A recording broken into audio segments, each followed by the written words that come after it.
Yo, whether you watching this from Facebook, Twitter, click the link in my Instagram or YouTube itself. What up, world? So I recently, I didn't just over the past couple weeks, I watched The Tax Collector. It's the new crime drama from David Ayer. It stars Bobby Soto, Shia LaBeouf, Cynthia Carmona, George Lopez, Jay Reeves, Lana Parrilla, Chelsea Rendon, Cheyenne Hernandez, Gabriel Flores, Jose Conyo Martin, um, and Elpida Carrillo. I probably butchered that pronunciation, and Jimmy Smits. As I said, it is directed by David Ayer. He wrote Training Day. He directed Harsh Times with Christian Bale, Street Kings with Keanu Reeves, End of Watch, Sabotage, Fury, Suicide Squad, Bright, most recently, and as I said, if you had a chance to watch my review for An American Pickle, I'm just trying to get my legs back under me, if you will. I'm just trying to get my groove back. So no shout out yet. Let's let the box office pick back up. We're gonna get some sort of normalcy coming back soon, baby steps. So it'll be baby steps to where I get fully back into my review, groove, man. That's the word. You got Bobby Soto, you got Shia LaBeouf. They're tax collectors. You guys have seen gangster movies, man. Gangsters tax people for letting them operate in the neighborhood. These dudes collect for a crime boss and a rival who just went away. Like, I don't remember if he was in jail. I don't remember like what happened to him, but he came back to reclaim his old territory, and family has to be protected. David Ayer, like I'm gonna keep it real. David Ayer is hit or miss for me. He has some amazing movies. End of Watch and Fury are amazing. He has some trash. Harsh Times. I do not like Harsh Times. And then he has some mid.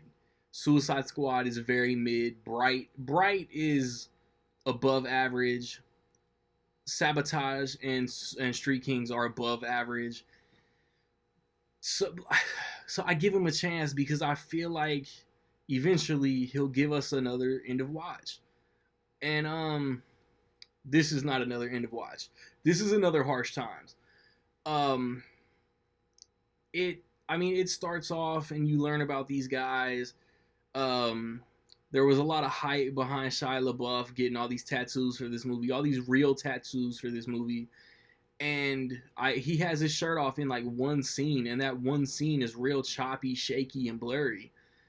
He's got cauliflower ear that they never both cauliflower ear in both ears that they never explain. Um, I was not a fan of Bobby Soto and his performance. I just and it was either his performance or it was the script. I did not like the dialogue. The dialogue felt like they were trying way too hard to convince the viewer that they were like LA Latino gangsters. And to me it just wasn't believable, man. Like, it felt forced. Like, they were like, whoever wrote the script, probably David Ayer, was just trying way too hard to sound hard. Um and yeah, like, even the antagonist, the dude who's coming back to reclaim his old territory, he was just overacting. And like, it's crazy. Like if you know who David Ayer is, he grew up in L.A. He grew up around like the Latino culture. And if you've seen his movies, he tries to force that Latino culture into every single movie he makes. Like, I told my boys, like, he probably had an aneurysm because he couldn't find anywhere to stick it to force it into Fury, being a World War II movie.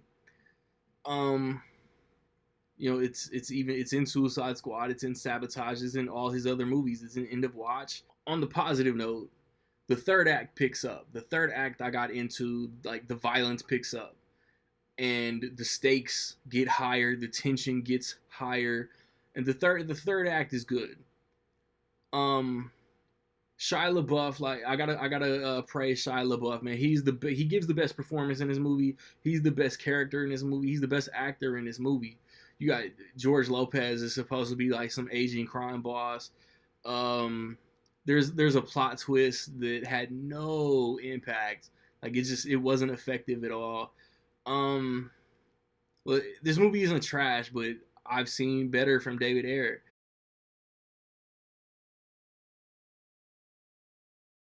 With all that being said, I will say that in my opinion, the Tax Collector is almost solid. Have you seen the Tax Collector, man? What did you think about it? Positive, negative, somewhere in between? Let me know. I watched it on Amazon Prime. It's available like on DirecTV and multiple other streaming platforms. So if you want to check it out, form your own opinion. Don't take my word for me not liking a movie, man. Form your own opinion. Come back. Let me know what you thought about the movie for sure. I'm not one of these dudes who sits on a computer and says you must agree with me, because man, like it's 2020, man. If you can't form your own opinion on some things, then you got to catch up. Um, I like I said have recently posted a review for An American Pickle, my first review in 2 months.